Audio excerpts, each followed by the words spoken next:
तो एक बार फिर से स्वागत है दोस्तों हमारी इस यूट्यूब चैनल पे। आज की इस वीडियो में बात करने वाले हैं क्लास 12 सोशियोलॉजी इंपॉर्टेंट क्वेश्चन की। ठीक है, आपके जितने भी सेकंड टर्म के लिए इंपॉर्टेंट क्वेश्चन बनेंगे इस वीडियो के माध्यम से देखने वाले हैं। और भी वीडियो अपलोड अगर नहीं देखें तो जाके देख ले, वरना मैं डिस्क्रिप्शन में लिंक डाल दूंगा जो प्लेलिस्ट बना हुआ है सोशियोलॉजी का स्पेशल। ठीक है, तो आपको सिर्फ उसमें सोशियोलॉजी का ही मिलेगा, फर्स्ट में हो चाहे सेकंड टर्म में हो। चलिए जो क्वेश्चन है आंसर है उसको देखते हैं। क्या आपका जो फर्स्ट क्वेश्चन क्या पूछा जा रहा है, देखिए आपका जो फर्स्ट क्वेश्चन है क्या है, औद्योगिकरण से क्या अभिप्राय है। ठीक है, क्या पूछा जा रहा है आपसे, औद्योगिकरण से क्या अभिप्राय है। ठीक है, तो आपका आंसर क्या हो जाएगा, औद्योगिकरण एक ऐसी प्रक्रिया है जिसके तहत उत्पादन मानवीय श्रम के आधार पर ना होके मशीनों से होता है। यहाँ पे क्या बोला जा रहा है कि औद्योगिकरण एक ऐसी प्रक्रिया है, ठीक है, जो जो क्या बोलते हैं कि मानव द्वारा ना होके, ठीक है, किससे होता है, मशीनों द्वारा किया जाता है। क्या होता है कि देखिए गांव देहात में क्या होता है, मजदूर खटता है, ठीक है, लेकिन आप बाजार तरफ जाइएगा, जो फैक्ट्री आता है, फैक्ट्री बड़ा बड़ा फैक्ट्री, वहाँ क्या होता है, मजदूर अभी काम नहीं कर रहे, अभी मशीन जो उपकरण है, मशीन उपकरण से काम ज़्यादा होता है और फुर्ती होता है, मतलब जल्दी होता है। ठीक है,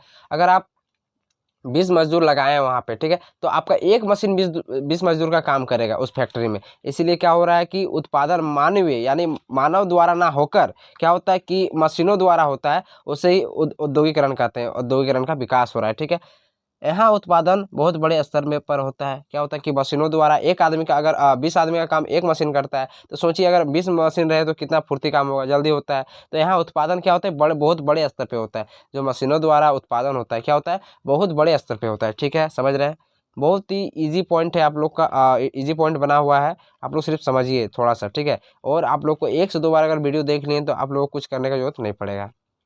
चलिए अगला पॉइंट क्या है, औद्योगिक समाजों में ज़्यादा से ज़्यादा रोजगार वृत्ति में लगे लोग कारखानों, ऑफिस और दुकानों में काम करते हैं। कहाँ कहाँ काम करते हैं, देखिए गांव का लोग कहाँ पे जाते हैं, कारखानों में जाते हैं काम करने के लिए, जो बड़े बड़े फैक्ट्रियाँ होते हैं। ठीक है, वहाँ वहाँ काम करने के लिए देखिए आपको औद्योगिक शहर में अधिक आदमी देखने को मिलेगा, आपको गाँव में अभी उतना आदमी कम देखने को मिलेगा। ठीक है, अगला क्वेश्चन क्या है, पश्चिमी के देशों में 90% से ज़्यादा लोग कस्बों और शहरों में काम करते हैं। देखिए पश्चिमी देश यानी देखिए इंग्लैंड तरफ कहाँ पे काम करते हैं, कस्बों यानी कस्बों और शहरों में आप लोग को अधिक दिखने को मिलता है। जो इंग्लैंड हो गया, ये सब क्या करते हैं, सब शहर में रहते हैं और शहर में काम करते हैं, जो वहाँ के जो इंग्लैंड के आदमी है। ठीक है, अगला क्वेश्चन है, क्योंकि वहीं पर रोजगार और व्यवसाय का अवसर अधिक होते हैं। देखिए शहर में रोजगार और व्यवसाय का अधिक अवसर होता है। ठीक है, देखिए गांव देहात का अभी आदमी जो है हम लोग का तरफ देखिएगा, अगर झारखंड का बात कर लीजिए तो झारखंड वाला दूसरा राज्य आता है काम करने के लिए, देखिए दूसरा राज्य वाला फिर झारखंड आता है काम करने के लिए। क्या होता है, जैसे कि हमारे गांव के लोग कहाँ गए, राजस्थान गए हैं,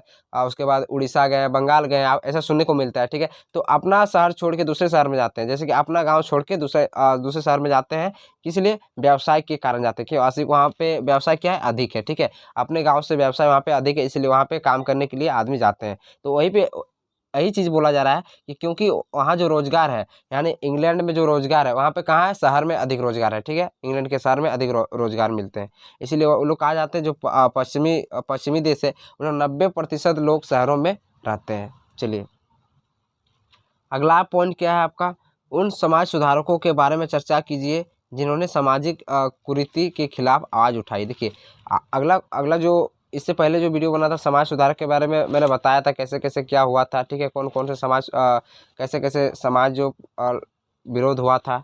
तो ये क्वेश्चन में आपको जानना है क्या कि जो समाज सुधारक कुरीति के खिलाफ जो आवाज़ उठाया था उनका नाम आपको याद रखना है। ठीक है, कुछ जो महत्वपूर्ण नाम है जैसे याद रखिएगा, राजा राम मोहन राय किस विरोध में उठाया था, सती प्रथा के विरुद्ध में आवाज़ उठाई। किसमें, सती प्रथा के विरुद्ध में आवाज़ उठाई। अगला अगला क्या है आपका, ज्योतिबा फुले किसने किस चीज़ लिए उठाया था, जाति जाति ठीक है, जाति भेदभाव, सॉरी यहाँ पे आपका होगा ये, जाति भेदभाव, महिला शिक्षा। ठीक है, जो ज्योतिबा फुले है वो किस किस चीज़ के लिए उठाया था आवाज़, जाति भेदभाव, महिला शिक्षा के लिए। ठीक है, और एक वो आपका क्या और एक तो क्या है आपका, रानडे ने विधवा, इसका नाम है ये। ठीक है, ये किस लिए उठाया था, विवाह का समर्थन किया, इसने क्या किया था, समाज के लिए विवाह का समर्थन किया था, आवाज़ उठाया था। ठीक है, चलिए अगला क्या है,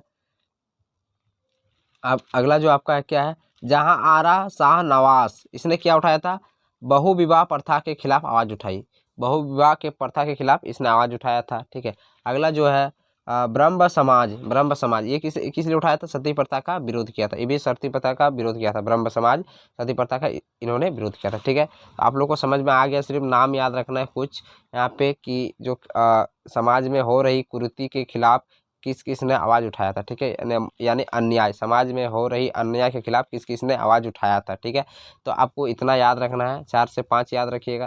आपको 3 या 5 मार्क्स के लिए पूछा जाएगा। ठीक है, चलिए आगे बढ़ते हैं।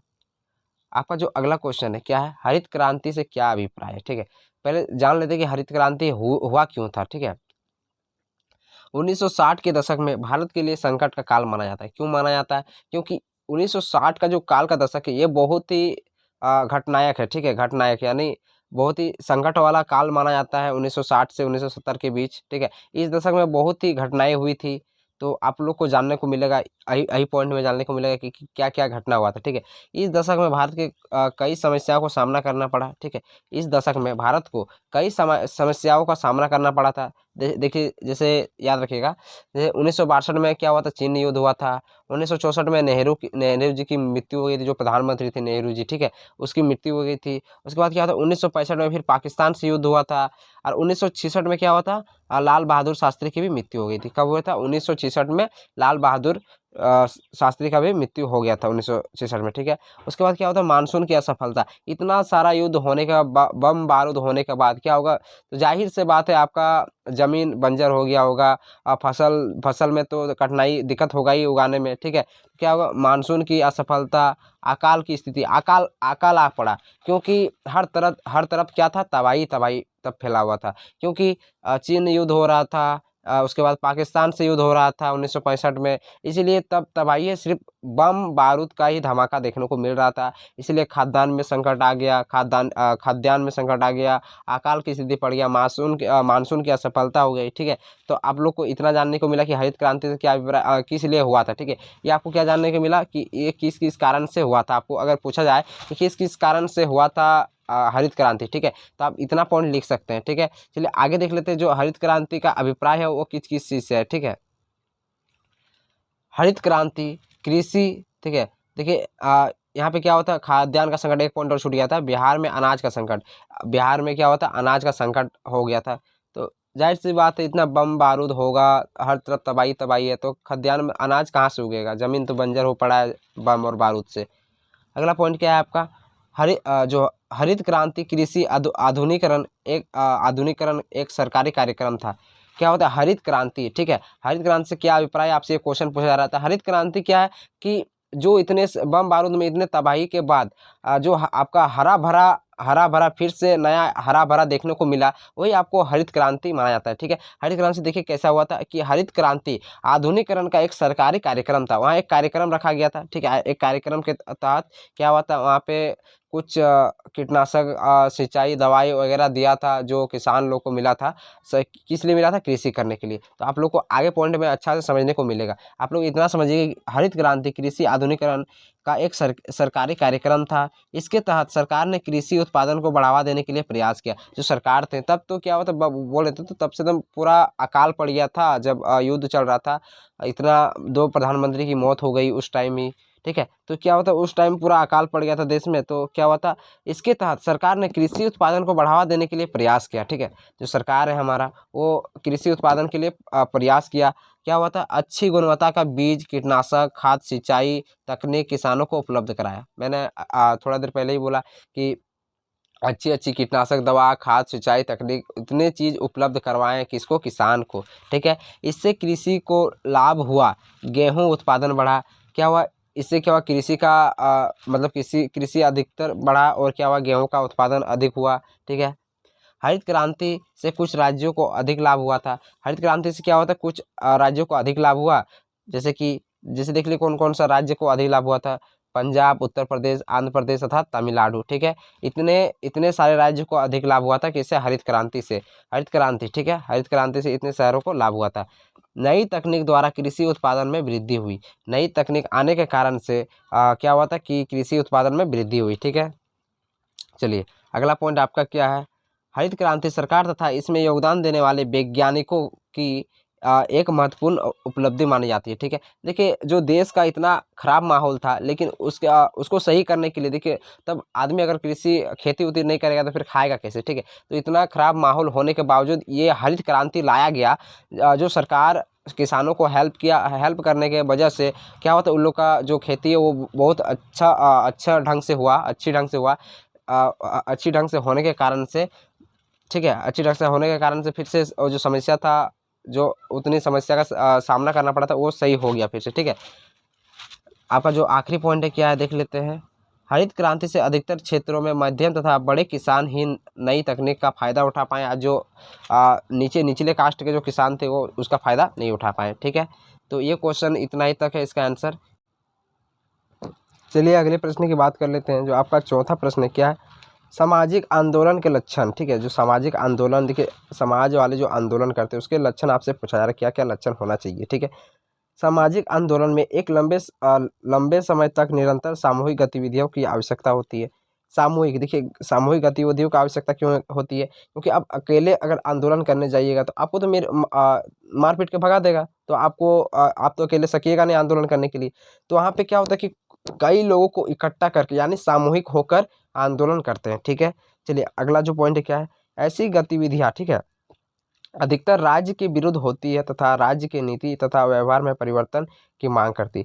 राज्य मतलब ये राज्य नहीं है, जो झारखंड है वो राज्य वाला राज्य नहीं है। ठीक है, ये राज्य क्या है, सरकार को बोला जा रहा है यहाँ पे। जैसे कि आपका जो नरेंद्र मोदी अभी है जो सरकार, जैसे उस तरह के आपको सरकार को बोला जा रहा है। कैसे बोला जा रहा है कि ऐसी गतिविधियां अधिकतर राज्य, यानी सरकार के विरुद्ध होती है। किसके विरुद्ध होती है, सरकार के विरुद्ध होती है, तथा राज्य की नीति तथा व्यवहार में, जो सरकार देखिए नीति चलाता है, अगर वो कोई गलत नीति चलाता है तो ठीक है, तो जो जनता है उससे नाराज होता है। नाराज हो जाने के कारण क्या करता है, वो आंदोलन करता है। ठीक है, तो आंदोलन करता है तो उसी क्या बोलते हैं कि उसको व्यवहार को देखते हुए वो परिवर्तन की मांग करता है। कौन करता है, जो जनता है वो मांग करता है। ठीक है, किससे करता है, वो राज्य से करता है। राज्य कौन, सरकार। चलिए अगला पॉइंट क्या है, आंदोलन सामूहिक रूप से संगठित होना चाहिए। जो आंदोलन है वह सामूहिक रूप से क्या होना चाहिए, संगठित होना चाहिए। एक जगह पे मतलब संगठित होना चाहिए सभी को। ठीक है, तभी आंदोलन सही से चल पाएगा। आप 2-4 जन हीरो बनने जाइएगा तो आपको तो मार पीट के भगा देगा, तो आंदोलन तो हुआ नहीं। अगर आप लोग एकजुट होकर, ठीक है, सही से अगर डटे रहें, जो आपके जो सरकार आपसे कोई गलत काम कर रहे हैं, सरकार जो आप लोगों को सुविधा नहीं दे रहा है, ठीक है, तो आप लोग अगर मांग कर रहे हैं तो एक साथ संगठित होकर कीजिएगा तो आप लोग को उसका फल मिलेगा। ठीक है, चलिए अगला क्या है, सामाजिक आंदोलन प्रायः किसी जनहित के मामले में परिवर्तन के लिए होते हैं। ठीक है, अगला पॉइंट क्या है, जैसे आदिवासियों का जंगल पर अधिकार, विस्थापित लोगों का पुनर्निवास। देखिए आपको कहीं क्या करता है कि एक जगह से दूसरी जगह भगा देता है। ठीक है, कोई कारण से भगा दिया होगा, चाहे कुछ भी। ठीक है, तो आप आंदोलन कर सकते हैं। तो आंदोलन कीजिएगा तो आपको सामूहिक सामूहिक यानी बहुत ही जन चाहिए इकट्ठा। ठीक है, तो आप साथ में कर सकते हैं, आपका आंदोलन अच्छा रहेगा। अगला क्या है, आपका पॉइंट क्या है, आंदोलन में भाग लेने वाले आंदोलनकारियों के उद्देश्य तथा विचारधाराओं में समानता होनी चाहिए। ठीक है, जितने भी आंदोलनकारी रहेंगे, ठीक है, उनका जो उद्देश्य है और विचारधारा है वो समानता होनी चाहिए, एकदम अच्छी तरह से होना चाहिए और समानता होना चाहिए। ठीक है, आंदोलन का उद्देश्य एक ही होना चाहिए, सबका जो आंदोलन मकसद रहेगा एक ही होना चाहिए। ये नहीं कि मुझे मैं इसलिए लड़ रहा हूँ, वो बोलेगा मैं इसलिए लड़ रहा हूँ। सबका आंदोलन एक ही होना चाहिए। सामाजिक आंदोलन विरुद्ध के विभिन्न साधनों का विकसित करता है। जैसे, ठीक है, जैसे आप लोग आंदोलन करते हैं किस किस चीज़ से करते हैं, तो यहाँ पे देख लीजिए। जैसे में क्या हो, यहाँ पे मोमबत्तियाँ होगा। ठीक है, तो यहाँ पे टाइपिंग के मिस्टेक है। मशाल, जुलूस, काले कपड़े का प्रयोग आदि। ज्योतिबा फुले जाति का भेदभाव एवं महिला शिक्षा, ये जो आपका ऊपर वाला है टाइपिंग, तो ठीक है, वो उसका पॉइंट यहाँ पे आ गया, इसका ये नहीं होगा। ठीक है, तो इतने मोमबत्तियाँ, मशाल, जुलूस, काले कपड़े का प्रयोग करके क्या होता है, आंदोलन शुरू किया जाता है। ठीक है, आंदोलन चलाया जाता है।